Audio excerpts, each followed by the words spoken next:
I'm going to start out by saying this is probably something I should apologize for. I should, but I'm not going to. My reasons for this are justified, and you'll probably agree with me too, once you've listened to what I've had to say. Now, don't roll your eyes and assume this is another story where I'm passing along the monster from my own head into yours. It's really very simple, and I'm getting very tired. I've been awake the last few days, and I need to go to sleep. And in order to get sleep, I have to explain something to you. Not some vague, undefined you, but you, the person listening to this story. The very literal and very real you. I need your help, and you're going to help me by continuing to listen to this. I've been giving some thought to monster stories and stumbled across something that I find interesting. What are arguably the most common themes in monster stories? Darkness and light. The monsters find you in the darkness. They lurk in the darkness. They live and breed in the darkness. The darkness is their element. It allows them to hunt us down. Sure, most of these stories are just jokes and scary stories written for the sake of reading in the dark, but a few of them are real. You never hear how real, because when things go bad, there's no one to tell us about it. You expect a victim of the Slenderman to escape and conveniently come back here to warn us all? You think the police are going to report supernatural causes when they find a body torn apart, when there are plenty of bears in the woods? The only way to know which stories are real are to get caught up in their retellings. It happens. This I promise you. Then there's the light, the escape route, the safe place, the weapon to fight back the evil, the antithesis of the darkness. The light is the one place where the monsters can't get us. Some may use light as a way to surprise or shock us, but no one gets killed by the Wendigo on a sunny afternoon. The light is safe, and there are infinite examples to support this. Now, do me a favor. Uncurl your legs. Sit comfortably. Lean in a little bit. You're still shaken from your last story. Maybe you're cold. You're not afraid. You just really like making yourself as small as possible as you listen. Well, don't do that. Trust me. You're safer if you're closer to the light of the screen. It's not just keeping the darkness at bay, but you'll see what I mean soon. And keep listening.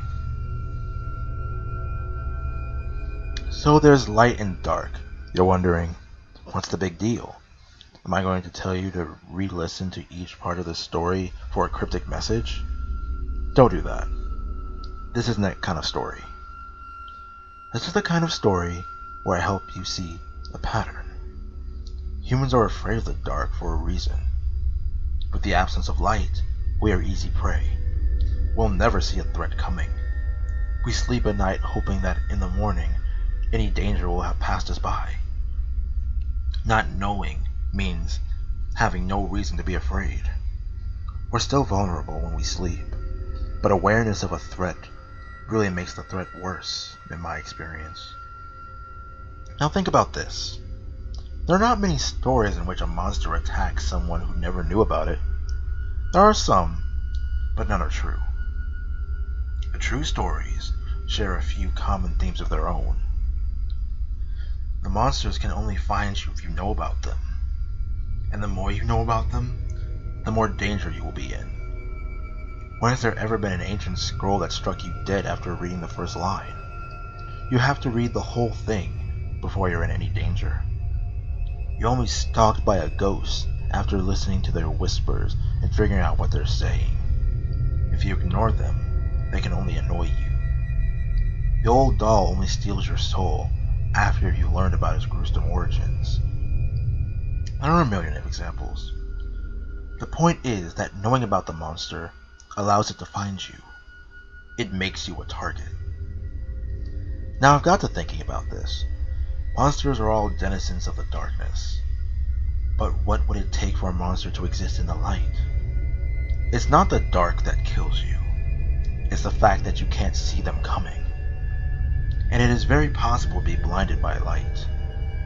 Who's to say that there can't be a monster that strikes you down the moment your eyes are blinded with sunspots after you, say, happen to stare at the bright flashing reflection of a moving car, or see the reflection of the sun in a distant window, or stare at a light bulb. Monsters rarely attack from the side, and even from the back. They like it when you know they're there. They come from the front, so you can see their twisted form before you die. And for that, you have to be unable to see them. There's another common element. Monsters are fast. They can be slow when they want to, but they are generally very quick. It could be a coincidence that so many are bony, thin, and limber. Or it could be an advantageous design. Fast monsters hunt, and fat monsters have to trap. If our light monster was real, it would have to be fast, and difficult to see. Camouflage is easy in the dark, but in the daytime, what would a monster of the light look like? I felt that natural colors would be most likely. Invisibility doesn't even seem plausible, even by monster standards. And a chameleon effect doesn't work at high speeds. If you got a good look at the light monster, I bet it would be tan, and very, very thin, like a stick bug. Now you're probably not interested in my brainstorming. Or maybe you are. I don't care which is true. I just need you to keep reading a little bit longer. You're not in any danger, and nothing is on its way to your house. If it is, it's probably something you already did, not me. Trust me, we're nearly there, and I'm very tired. There's one more major theme that monsters have in common. Think again to how they pick their prey. You have to know about them before they can be a threat to you. They aren't like normal predators, and they can't sneak up on anyone. For this, we are lucky. Even more so, we are lucky because we love to spread these stories around. It's not just fun. You're compelled to sit here and listen to these. There is a reason, deep down in the most basic part of your brain, that you come to listen to these stories. Here, we must imagine a moth, one moth, against a monster owl. When the owl needs to pick its food, it has only one moth to choose from. If the moth doesn't want to die, it has to find other moths to distract the owl. So the moth informs another moth of the monster owl, and in this way, their chances of death went down from 100% to 50%. The first moth is no longer the only target, and the second moth won't be the only target if he discovers how the first moth died. If the word is spread enough, then all the moths will only have a very small chance of being singled out of the crowd to become a meal. Safety in numbers. That's why you come here and listen to these stories, because by adding yourself to the lottery, you make it just a little safer for everyone else. We've always been big on working together as a species, which is why I'm glad you're still listening. You may be getting an idea of where I'm going with this. By now, you're actually helping me a lot. But I need to explain just a little bit more before I can rest. I've been awake for the past few days because I don't think it's safe for me to fall asleep at any time of the day. At night, I felt uneasy. Total darkness holds something lying in wait for me. And every one of my instincts tells me that it isn't safe. I sit before the light of my screen and I think. I run these little intellectual exercises to stay awake, and in the process, I stumbled across an idea with more truth than I knew. And for the past few days, I've been noticing some strange things. Fast blurs of motion in the side of my vision too fast to follow. I don't think I'm meant to see them. And I think I know why I see them anyways. Any predator that becomes too efficient faces extinction. If the owl eats all the moths, it will starve. Hell, the only reason Ebola hasn't become a global threat is because it kills its victims too quickly for them to spread the virus very far.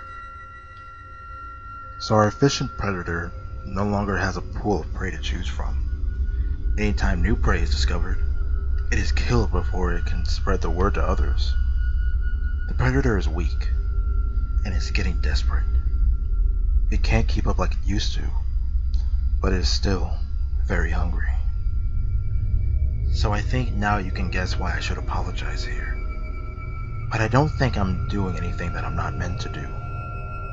You can't develop many defenses against a truly efficient predator, even though we've tried.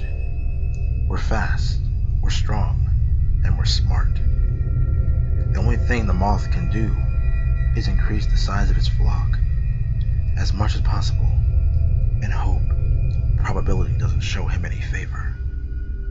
And right now, I am part of a very small flock. But I think by now, you know enough. My chances should be going down now. Or up, depending on how you look at it.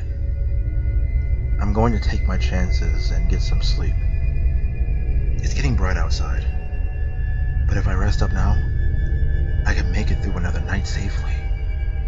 You shouldn't need to worry anyways. But if you see things in the corner of your eyes, then I'd suggest you try not to look at anything too bright. You don't want to be blinded by sunspots before you can spread the word and make the group a little bigger. See you in the evening, I hope. Oh, and in case you get the chance,